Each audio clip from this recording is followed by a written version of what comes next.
Deer comrades, আমাদের আজকে আলোচনার বিষয়বস্তু আইস ও বিশ্ব রাজনীতি। আলোচনা অংশ নিয়েছি আমি দেশবন্ধু মুশফিক বরাত, আপনাদের সকলের প্রিয় কমরেড মুশফিক বরাত। আমি জাতীয় প্রগতিশীল কাউন্সিল এনপিসির কেন্দ্রীয় কমিটির প্রেসিডেন্ট। তো আলোচনা শুরু করা যাক। নন্দিত নরকের মুকুট ও খুচরো টাকার ঝামেলা এখনও মিটছে না। বাংলাদেশের এক অংশ এখন বুর্জোয়াদের দাপট ও অন্য অংশ উগ্র মৌলবাদীদের দখলে।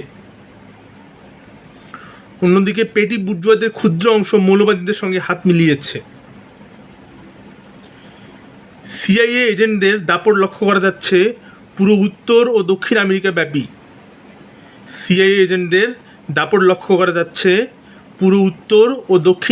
ব্যাপী।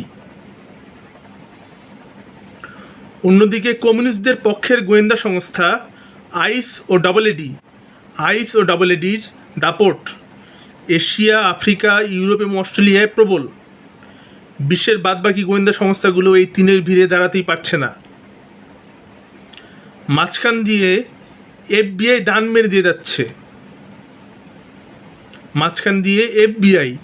দান মেরে দিয়ে যাচ্ছে। এই চার গোয়েন্দা সংস্থার কাছে বিশ্ব রাজনীতি এখন অসহায়। আইস ও ডাবল এডি কমিউনিস্ট অর্থনীতি চাঙ্গা করার দায়িত্ব নিয়েছে। তারা সফলতার দ্বারপ্রান্তে দাঁড়িয়ে হাসছে, বাকিরা কাঁদছে। জানি না বাকিদের কান্নাকাটি কবে নাগাদ শেষ হবে। জাতীয় প্রগতি কাউন্সিলের নেতৃত্বে বিশ্ব কমিউনিস্ট আন্দোলন প্রস্তুত। জনগণ প্রস্তুত ও প্রচারে বিশ্বে এগিয়ে। একটা কথা বলতেই হয়, এসবের ভিড়ে ও আড়ালে প্রকাশ্য রাজনীতির দিকে পুরো মাত্রায় নজর দিতে হবে। অ্যাস্টেরয়েড ইনভেস্টিগেশন সেন্টার আইস ও অ্যারোস্পেস ডিটেকটিভ এজেন্সি ডাবল এডি বিশ্ব রাজনীতি নিয়ন্ত্রণে যথেষ্ট ভূমিকা রাখছে। বিষয়টা এমন যে আমাদের সাথে পেরোডবার ক্ষমতা আর কারোরই নেই। জাতীয় প্রগতিশীল কাউন্সিলের ম্যাচ বক্স আমাদের জাতীয় ও আন্তর্জাতিক ইলেকশন সিম্বল। জাতীয় প্রগতি কাউন্সিলের ম্যাচ বক্স আমাদের জাতীয় ও আন্তর্জাতিক ইলেকশন সিম্বল। এমতো অবস্থায় আমাদের গুরুত্বপূর্ণ বিবেচনা করতে হচ্ছে। আইস ও ডাবল এডি বিশ্বশান্তি ও মহাবিশ্ব রক্ষায় জীবন মরণ লড়াইয়ের ডাক দিয়েছে। এমন মুহূর্তে কমিউনিস্টদের সুপরামর্শ ও টোটাল সাপোর্ট আমরা প্রত্যাশা করি। মনে রাখতে হবে, রেগে গেলেন তো হেরে গেলেন। জাতীয় প্রগতি কাউন্সিল সহ কোনো নেতিবাচক সিদ্ধান্তের জনক হতে চাই না। পুরোপুরি ইতিবাচক প্ল্যাটফর্মের দিকে নজর দিতে চাই। দুর্নীতিমুক্ত সমাজ বিনির্মাণে জোর দিন।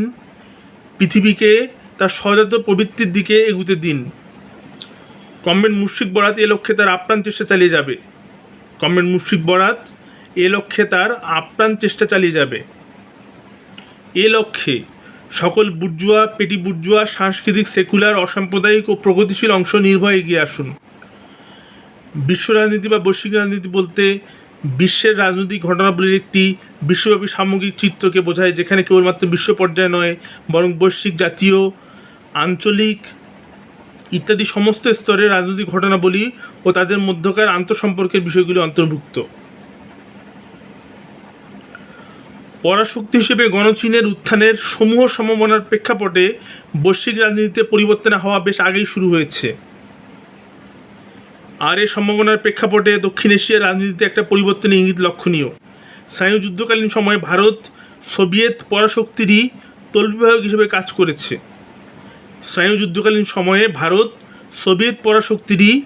তল্পিবাহক হিসেবে কাজ করেছে। কিন্তু 1990 সালের সোভিয়েত ইউনিয়নের পতনের পর ভারত তাদের বৈশ্বিক অবস্থান পরিবর্তন করেছে।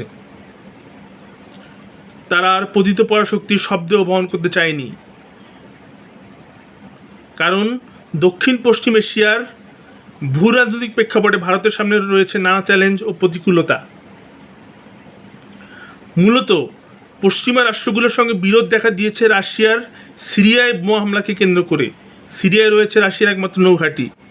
মধ্যপ্রাচ্য ঘিরে থাকা সাগরেও ন্যাটো ও রাশিয়া নৌসেনা মোতায়েন করেছে। রাশিয়ার ক্রিমিয়া দখল ঘিরে মার্কিন যুক্তরাষ্ট্র সহ ইউরোপীয় ইউনিয়নের সঙ্গে রাশিয়ার সম্পর্ক তলানিতে গিয়ে পৌঁছেছিল। মার্কিন যুক্তরাষ্ট্র সন্ত্রাসবাদ মোকাবিলার নামে ইরাক, আফগানিস্তানের পর ইসলামিক স্টেট সিরিয়ার বিরুদ্ধে সমরে নেমেছে। তৃতীয় বিশ্বযুদ্ধে পরমাণু অস্ত্র ব্যবহার করতে পারে উন্নত দেশগুলো। আমেরিকা, ব্রিটেন, অস্ট্রেলিয়া সহ ইউরোপের কয়েকটি দেশ অলিখিতভাবেই ন্যাটোর সাথে জুটে কোয়ালিশন গঠন করে যুদ্ধগামী এক পক্ষ হয়ে উঠেছে। তাদের বিরুদ্ধে যে কোনো ধরনের সামরিক জবাব দেওয়ার জন্য রাশিয়া, চীন, ইরান, দক্ষিণ কোরিয়া সহ সামরিক হামলার জবাব দিতে সক্ষম আর কয়েকটি দেশ বিরোধী পক্ষে প্রস্তুত। চায়না যুক্তরাষ্ট্রের সামরিক জোট ন্যাটোর ন্যাংটামো দেখছে রাশিয়ার সঙ্গী হবে আমেরিকাকে রুখতে। ভারতের সাথে রাশিয়ার সম্পর্ক ছিল সহোদরের। ইসরায়েলের বুদ্ধিতে আমেরিকার সাবেক প্রেসিডেন্ট জর্জ বুশ চীনাদের শায়েস্তা করবে বলে ভারতের সাথে কোলাকুলি করেছিল। যুক্তরাষ্ট্র, চীন এবং রাশিয়া এই তিন পরাশক্তি নেমেছে ক্ষমতা দেখানোর প্রতিযোগিতায়। কে কাকে ছাপিয়ে যাবে তার এক দৃশ্যমান বাস্তবতা দেখা যাচ্ছে তাদের নানা কর্মকাণ্ডে। সামনের দিনে কী তবে ক্ষমতার এই লড়াই নতুন এক বৈশ্বিক টানাপোড়েনের বার্তা দিচ্ছে? এই লড়াই কি নতুন এক বৈশ্বিক টানাপোড়েনের বার্তা দিচ্ছে? বছরের শুরু থেকে উত্তপ্ত বিশ্ব রাজনীতির মঞ্চ। ক্ষমতার লড়াইয়ে কে কাকে ছাপিয়ে যাবে তা নিয়ে বিশ্ব মনোনয়নে মেতেছে নানা কর্মকাণ্ডে। কেউ স্বাধীন দেশের প্রেসিডেন্টকে তুলে নিয়ে যাচ্ছে, তো কেউ শক্ত হাতে ধরে রাখতে চায় নিকট প্রতিবেশীর লাগাম। আবার কারো টার্গেট অর্থনৈতিক ও প্রযুক্তির প্রভাবে বিশ্বকে মুঠোয় রাখা। সবই নিজের আধিপত্যকে বিশ্বমঞ্চে জানান দেয়া। ভেনেজুয়েলার প্রেসিডেন্ট নিকোলাস মাদুরোকে আটকের পরে স্পষ্ট হয় ট্রাম্প প্রশাসন তাদের পররাষ্ট্রনীতিতে ফিরিয়ে এনেছে বল প্রয়োগ নীতি। কথা না মানলে তুলে নেওয়া যেন রীতিমতো ছেড়ে খেলা ওয়াশিংটনের কাছে। আবার বলছি কথাটা, কথা না মানলে তুলে নেওয়া যেন রীতিমতো ছেড়ে খেলা ওয়াশিংটনের কাছে। আমাদের আলোচনা এখানে শেষ কমরেড।